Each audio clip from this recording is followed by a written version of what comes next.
nossa personagem de hoje tem uma bela trajetória de conquistas e de vitórias. Saiu de uma cidade chamada Jacutinga e virou, dentre outras atividades, reitora da Universidade de Cruz Alta.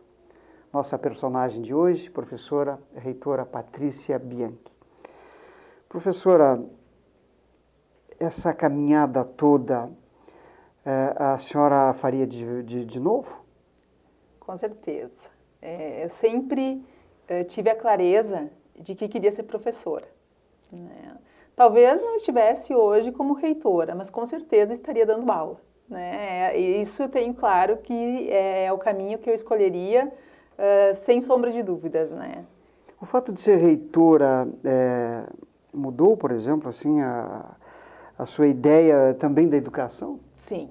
Eu sempre digo que todos os professores deveriam, em algum momento da sua carreira, passar por algum cargo de gestão, né? Porque muda o olhar sobre os processos, muda o olhar sobre o andamento da instituição onde tu está, né? Faz com que tu consiga entender um pouquinho melhor esses processos e possa contribuir de forma mais efetiva para o desenvolvimento da própria instituição.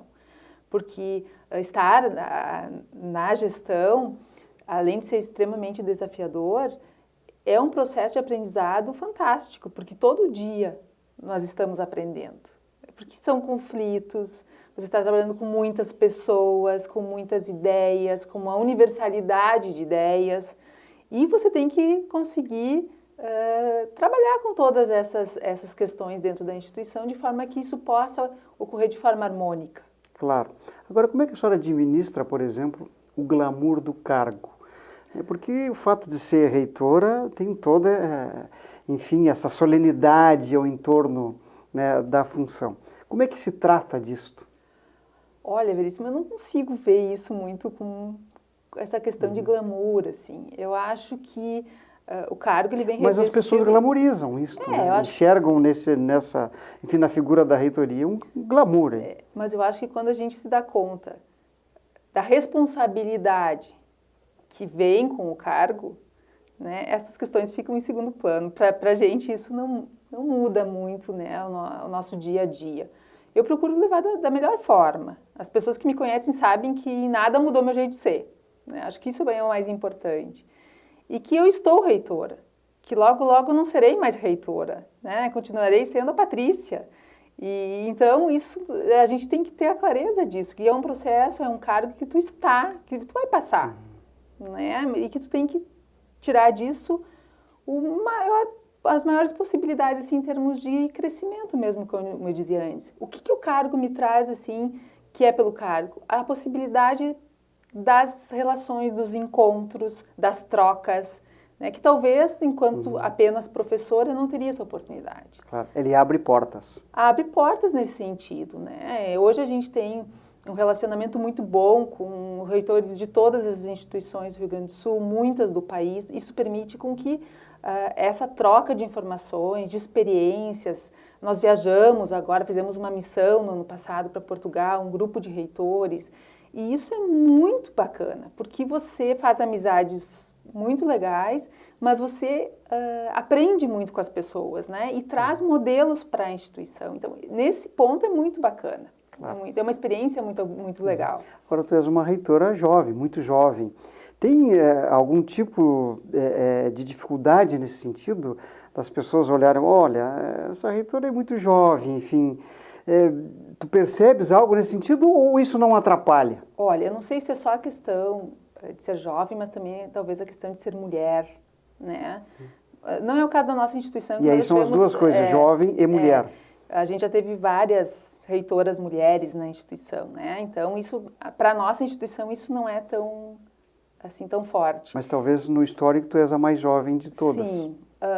Eu tive alguns momentos, assim, por exemplo, de dizer, agora esta guriazinha é a nossa reitora, assim, no sentido de minimizar, né, as tuas capacidades, nesse sentido, assim. Ou, por exemplo, nossa, tão jovem, tão bonita, e deve ser inteligente, porque se é reitora, né, deve ser inteligente. Então, por consequência... tive algumas situações, assim, que me deixaram um pouco desconfortáveis no primeiro momento. Mas esse é um processo que está aí, a gente sabe que existe o preconceito, né? O preconceito ele se coloca, e na academia isso não é tão diferente, né? Isso não é tão diferente. Se a gente olhar para as universidades, a maioria dos reitores são professores, homens, né? Já com uma trajetória de muitos anos na academia, e, né, e essa questão do preconceito... Ou seja, tu sentes isso também com os teus pares, reitores, de alguma forma? Não, eu fui muito bem acolhida, isso eu não posso dizer. Né? Mas na sociedade, em geral, a figura que se tem do reitor é de uma pessoa mais velha, mais experiente, enfim, nesse sentido. Pois é, isto significa que tu estás também, de alguma maneira, abrindo caminho, também nesse sentido de que as mulheres se solidifiquem, né, no sentido de ocupar cargos como esse, por exemplo. Acredito que sim, né? Eu sempre digo assim, se eu puder servir de inspiração, nossa, isso é uma satisfação para alguém. Seja para seguir o caminho, ou seja para dizer, não é isso que eu quero para a minha vida. Né? Porque eu acho que o mais importante é que as pessoas tenham consciência de que elas devem estar onde querem estar. Podem estar onde querem estar. Isso é uma coisa que eu coloco sempre. Eu tenho amigas que fizeram curso superior e que decidiram depois largar a profissão para ficar em casa cuidando de seus filhos, que são extremamente realizados. Então, eu sempre digo assim, posso servir de inspiração nos dois sentidos, seja para alguém que quer seguir uma carreira e que possa ver que pode, ou aquela que diz assim, não, esse modelo da Patrícia, que ela trabalha um monte, que não está tão presente assim, às vezes, porque tem o ônus, né, de estar num cargo como esse, não serve para mim. Mas que a gente possa, então, discutir, né, essa possibilidade do trabalho e de estar à frente de um grupo de pessoas. Né? Claro. Agora, tu não sentes uma sensação de como que se estivesse enxugando gelo, no sentido de que a educação hoje é tão desprestigiada, enfim, colocada tão relegada a plano tão secundário, e aí tu estás à frente de uma instituição que tem como o escopo a educação, com tanto desprestígio no sentido de compreensão do governo e dos investimentos. Qual é a sensação disto quando tu fizeres uma avaliação de toda a tua trajetória como gestora? Sim, talvez uma das questões mais difíceis hoje seja a questão das próprias licenciaturas, né? Esse esforço todo que estamos fazendo para tentar manter os cursos de licenciatura. Porque acreditamos no processo. Bom, precisamos de professores. Um país que pensa que tem um projeto de desenvolvimento não pode abrir mão da educação, como é o que está acontecendo conosco. Então, isso de fato é muito frustrante, porque você faz todo o esforço para manter esses cursos, mas a demanda é muito pequena. Por quê? Porque as pessoas não se sentem atraídas pela profissão de professor. Primeiro, pelas condições de trabalho, né, que chegam a ser, às vezes, desumanas. Outra, pela questão da remuneração. Né?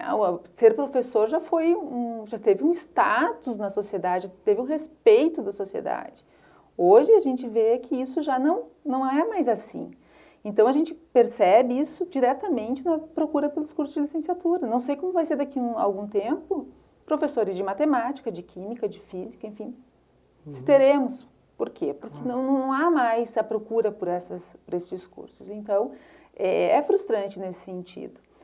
Por outro lado, nosso trabalho enquanto instituições comunitárias, um modelo que cada vez mais ele vem como o melhor modelo de educação. Muitos países estão estudando esse modelo como um modelo ideal de educação, porque ele tem envolvimento com as comunidades. Cada vez que muda o ministro, a gente tem que ir lá para dizer e para provar que aquilo que a gente faz é importante para a sociedade. Então, isso é extremamente desgastante. Esse processo na gestão ele tem sido de busca pelas políticas públicas para a atração e para a manutenção dos alunos, né? De busca de políticas para melhorar a qualidade da educação. Então, é o tempo todo. Né? A gente não consegue trabalhar tranquilamente. Por quê? Porque você não pode deixar de lado essas questões. A questão da filantropia, por exemplo, das instituições comunitárias. Agora tinha um projeto que queria simplesmente retirar a filantropia das universidades comunitárias, e até dos hospitais, enfim, é não entender o que essas instituições representam para o país. Sim, Né? Então, claro. é muito difícil, de fato, é um desafio permanente, manter o grupo motivado para o trabalho, né? Sim. Os estudos aí estão mostrando cada vez mais se tem menos alunos no ensino regular, ensino médio, ensino fundamental. Isso tem uma consequência depois na universidade. A gente projetando a educação, como é que a gente pode, que olhar teremos ou temos de futuro da educação nesse contexto de dificuldades e isso que tu estás dizendo? Se nós não fizermos um investimento muito forte na educação básica e no ensino médio, nós teremos muitas dificuldades no futuro, né? Essa questão da redução, sim, e também da própria formação, né? Das características da formação.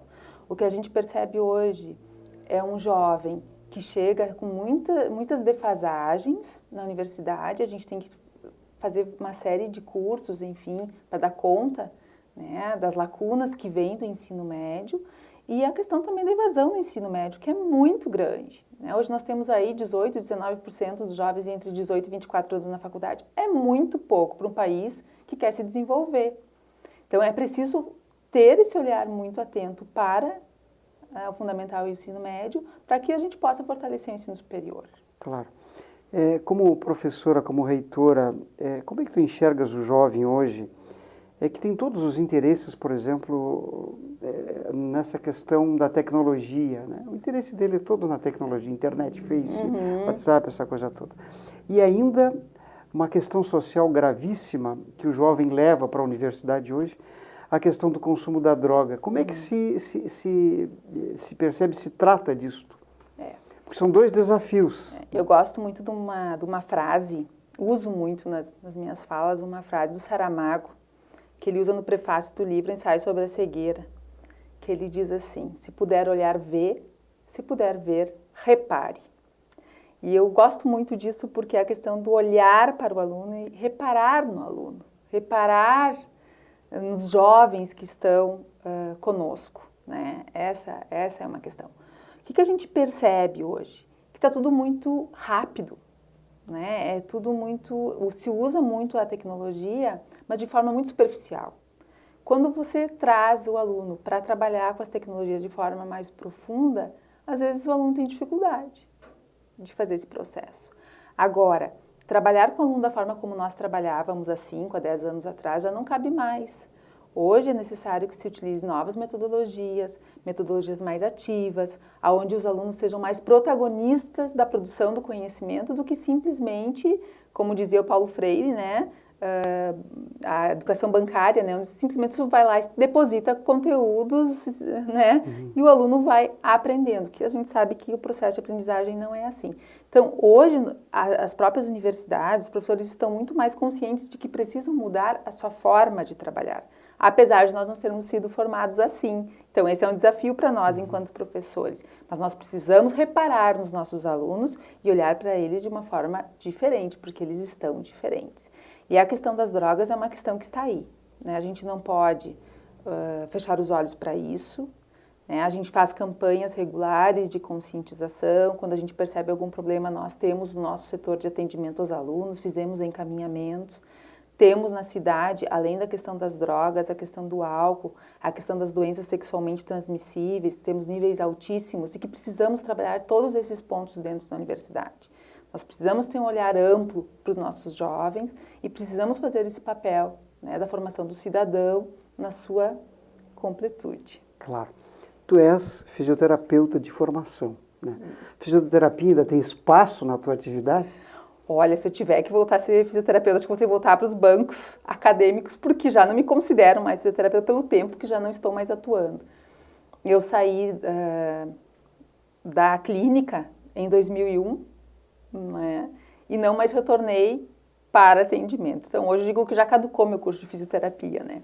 Mas eu gosto muito de trabalhar com a minha área de formação da pós-graduação, que é fisiologia. Então, eu tenho trabalhado na área da saúde, dentro dessa área mais básica dos diferentes cursos da saúde, que é onde eu me realizo, né, como professora. A sociedade hoje está buscando cada vez mais novos líderes, modelos em todas as áreas. especialmente na área política. Passa pela tua cabeça em algum momento entrar na política? Olha, Veríssimo, eu já até me perguntei se pudesse, né, ter essa pretensão. Confesso para ti que eu tenho vontade de continuar contribuindo com a comunidade, mas não sei se esse é o caminho, né? A política está num momento tão complicado de descrédito, a questão dos valores, enfim, a gente não consegue mais perceber, de ter esperança mais nesse sentido, né? Que está tão complicado que eu não sei se eu teria coragem, né, de enfrentar algo nesse sentido. Eu acho que eu vou continuar contribuindo como professora, né, da universidade, com os meus projetos de extensão, enfim, e trabalhando nos projetos da comunidade, que é onde eu, né, acho que eu posso contribuir mais efetivamente. Mas a universidade não deveria também contribuir com pessoas para a política? Eu acho além que a do gente conhecimento? faz esse trabalho, eu acho que a gente faz esse trabalho lá, né? Talvez não tenha ainda despertado isso mais fortemente, mas nós temos, por exemplo, grandes lideranças que saíram do nosso DCE, né? O próprio Noé, que né, foi deputado federal, ele foi presidente do DCE da universidade e contribuiu, inclusive, com a universidade quando da aprovação do PROIES, né? Então, eu acho que a gente faz esse papel, né? Acho que tem muitas pessoas que podem contribuir nesse sentido. Claro. O Brasil está muito atrasado em relação ao mundo na educação? Olha, eu acho que a gente tem bons exemplos no país, né? Especialmente no que diz respeito à pós-graduação, né? Nós somos muito bem conceituados, apesar de ainda a gente estar num processo de produzir muitos artigos científicos, mas isso ainda não ser traduzido em produto, em patente, enfim, a gente ainda precisa avançar nesse sentido. Mas estamos muito bem, sim, eu acredito que essa defasagem que a gente vê na educação básica e fundamental, no ensino superior e na própria pós-graduação, a gente está muito bem colocado. É preciso olhar para a educação com mais carinho, precisamos investir, que só assim nós conseguiremos, acho que, superar todas essas dificuldades que o país enfrenta. A reitora Patrícia ainda seria outras vezes reitora? Preciso descansar, Veríssimo. Não, eu estou terminando o primeiro ano do segundo mandato, tenho mais 2 anos, depois não poderei me candidatar. E lá no futuro, quem sabe, né? Vamos ver o que vai acontecer.